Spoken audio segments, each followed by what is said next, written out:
right, so I want to thank you all for taking time out of your busy schedules to visit me and get a brief overview of the state of our city as it relates to violent crime.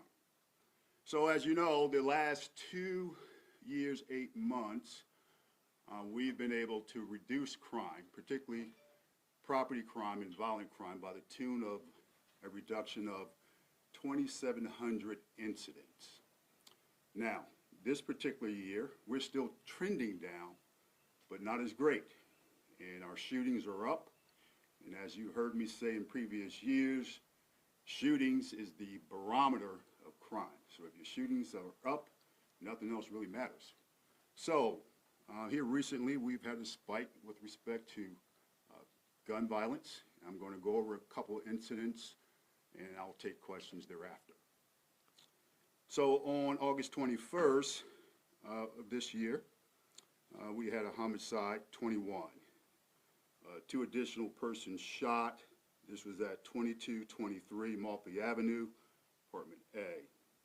The victims, female, age 21, she was deceased. Female, age 22, and a male, age 20, non-life-threatening gunshot wounds. Suspect. 2 suspects were arrested, male age 23, charged with murder, and male 19 years of age, charged with malicious wounding. The summary to that case indicated that there were 2 females got involved in a verbal argument. Friends of each female became involved in a dispute. There were exchange of gunfire, and subsequently those that I've highlighted earlier died. August 23rd of this year, homicide number 22. The location is the 600 block of Northampton Boulevard. It did not occur in the IKEA parking lot as reported. The victim is a male, age 21, suspect unknown, possibly dark colored vehicle involved. Summary, basically the victim was shot while he was driving. And that's all we have for now on that particular incident. 8/24 this year, homicide 23. Victim is a male, 38 years of age, suspect. Suspect's charged. Suspect is currently a fugitive. Male, age 38, charged with possession of ammunition by a convicted felon. The summary of this case is pretty much the same as the previous ones. Friends get into a dispute over whatever the case may be, a loss of temperament, and subsequently they are reduced to gun violence. August 27th, another homicide, malicious wound. I'm sorry, this was not a homicide, this was a malicious wounding. 1 person shot. This is the 800 block of Woolcock Avenue. Male victim, age 18. Suspect arrested. Male, age 36, charged with malicious wounding. Summary again, the victim was with his friend, who was the stepson of the suspect. An argument ensued about moving, and subsequently he shot his stepson. The victim sustained life-threatening injuries. August 27th of this year, homicide 24 and 26. 2100 block of Bellevue Avenue, victims, male, age 39, and the other victim, male, age 39 as well. The suspect is unknown at this time. The victims had been together previously during the day. Victim number 1 was found in the 2100 block of Bellevue. Victim number 2 was found several hours later in the 2300 block of St. Denison Avenue. Gunshots were heard by witnesses. No suspect information or motive at this time. The investigation is ongoing. And homicide number 25 occurred on August 27th of this year at 2223 West Ocean View Avenue, apartment number 11. The suspect has been arrested, male, age 43, charged with murder. The victim, male, age 50. Again, this is another argument amongst friends. They knew each other. They were fighting over a love interest, and during the fight, the victim was subsequently stabbed multiple times. 8/29 of this year, malicious wounding, 2 persons shot. Location is Indian River and Selden Avenue. Victims, male, age 24, and male, age 24, number 2. Suspect is unknown at this time. The victims were walking down the street, and they indicated that they were shot as they were walking down the street. August 29th of this year, malicious wounding, 1 person shot, 715 Fairfield Street. The victim is a male, age 27. Suspect information is unknown. The male victim made arrangement to meet someone to buy a gun. He was told to go park his vehicle, and he was subsequently shot by an unknown suspect. 8/29 of this year, malicious wounding, 3 persons shot. This happened last night, 3200 block of Lyons Avenue. The suspect was arrested. The suspect is a male, age 39, charged with 2 counts of malicious wounding. The suspect sustained a self-inflicted gunshot wound during the argument. The gist of this particular incident, 2 individuals parked on a city street in front of his house. He did not like it. He approached the victims, told them to move. Subsequently, he went back into the house, came back outside with a firearm, and shot both victims and shot himself as well. And on 8/30 of this year, malicious wounding, 2 persons injured. This occurred in the 700 block of Granby Street.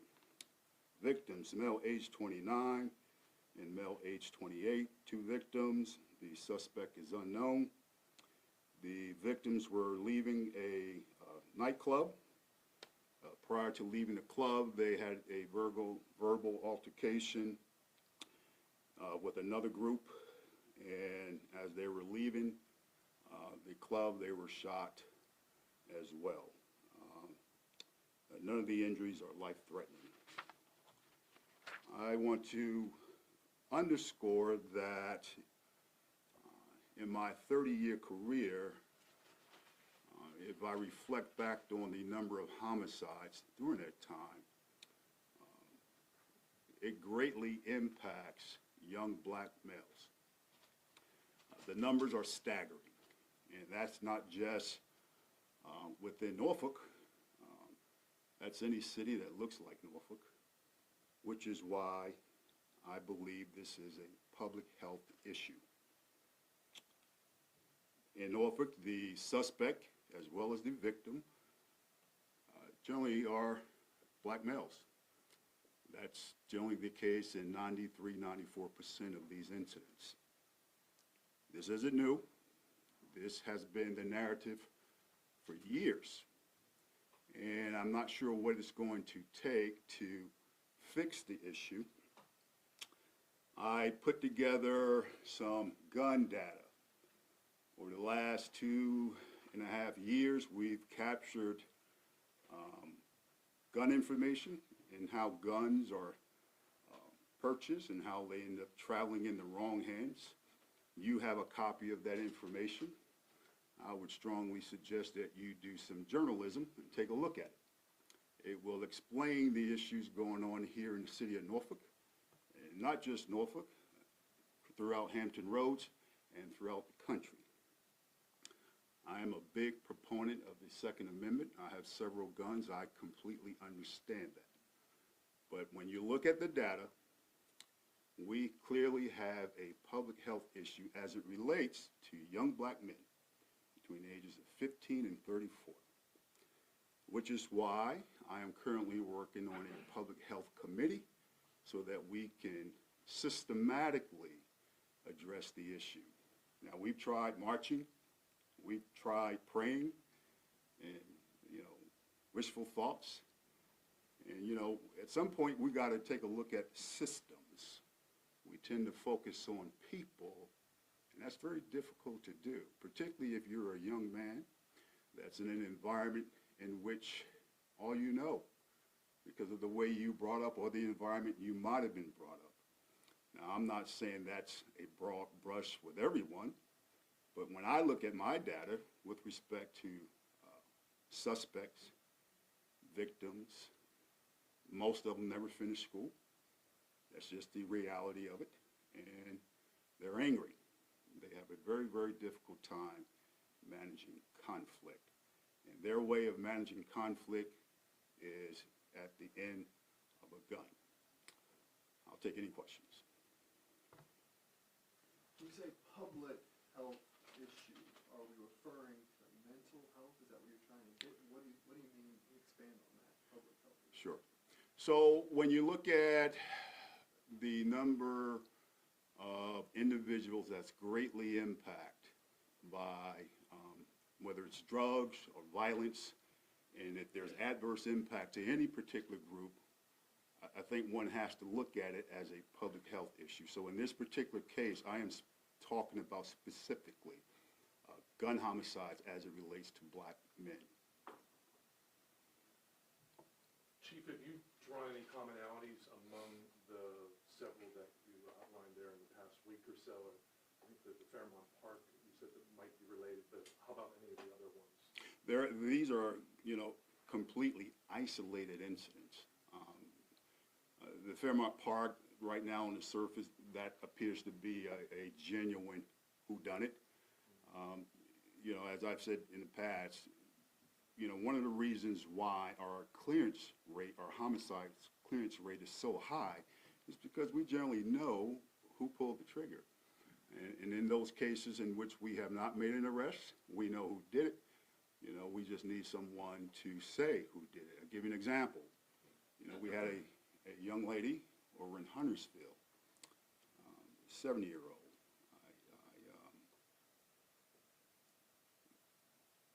So she was shot doing a drive-by, and I've spoke to many people within that community, and they will tell me, Chief, I know who did it, but I can't say who did it. I'm afraid. And I want to say I understand, and that is some of the challenges that the women and men of this department are dealing with, And I don't suspect that a whole lot's going to change right away, which is why I believe we need to start looking at systems that create this atmosphere in which one is willing to pull a trigger. And this has been going on for a long time. We are losing generations upon generations upon generations of young people in the African American community due to gun violence.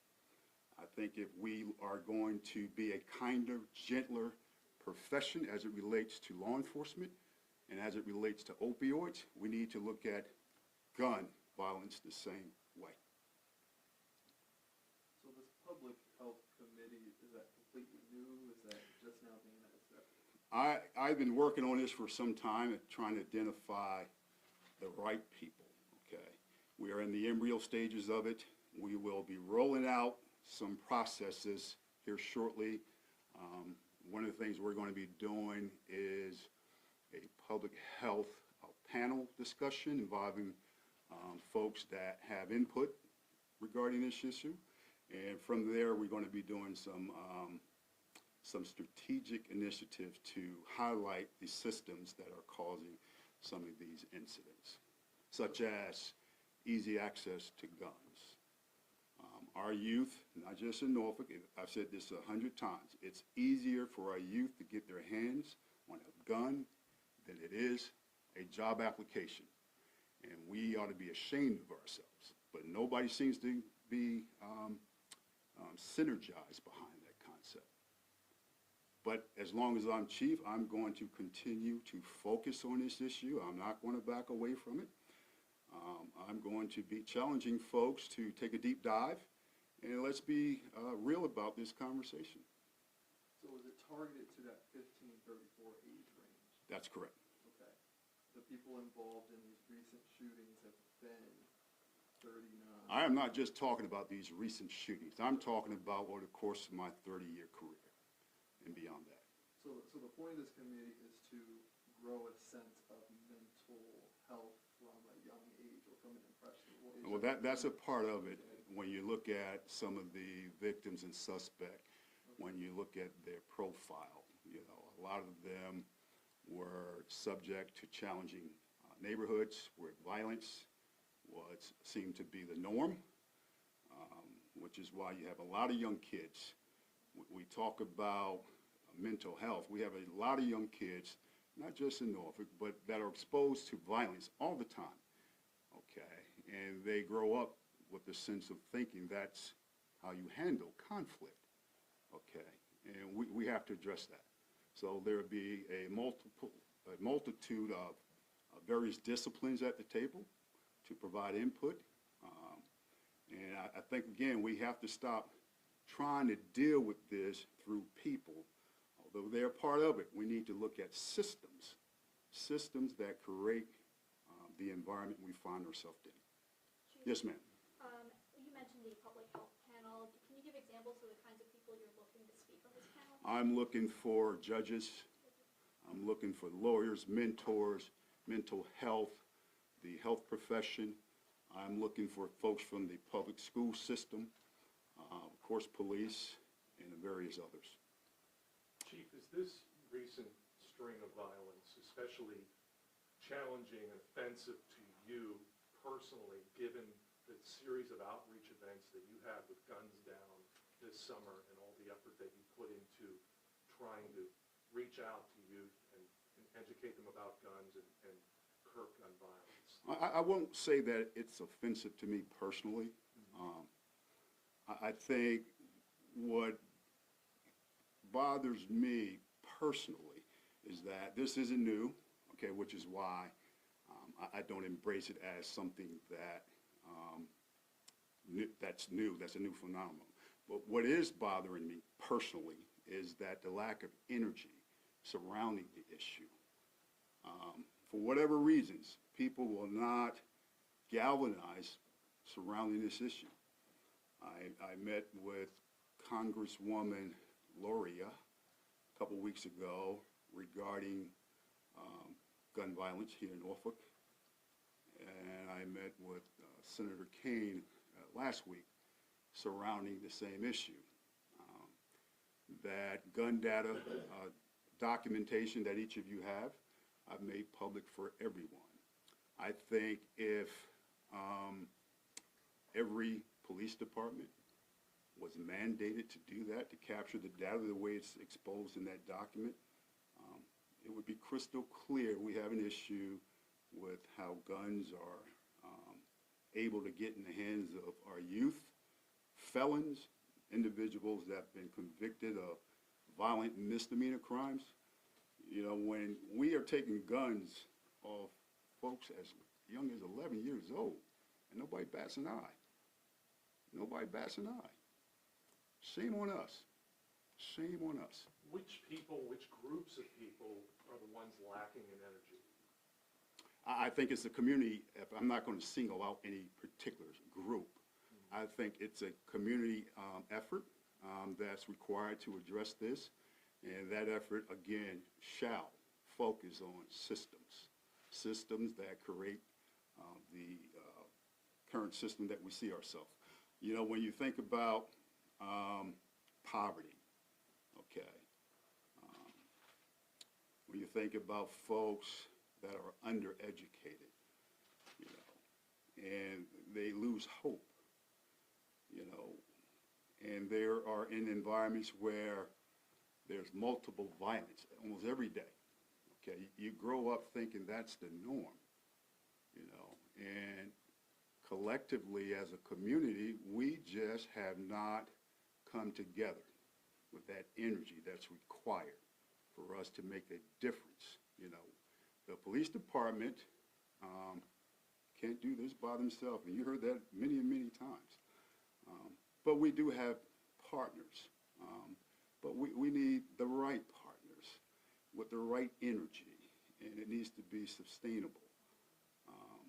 Or else we're going to continue to talk about this. One more So- question. One more question. I have a question about Yes, the John. systems, if I may. You've mentioned that several times, systems. I know you're, forming this committee, and answers will come with that, but any ideas, any hunches about what those systems look like and what sort of dismantling them or tweaking them or changing them? Well, when I speak of systems, first it starts with poverty. How do we address that? But more directly as it relates to gun violence, I'm speaking of legislation, okay?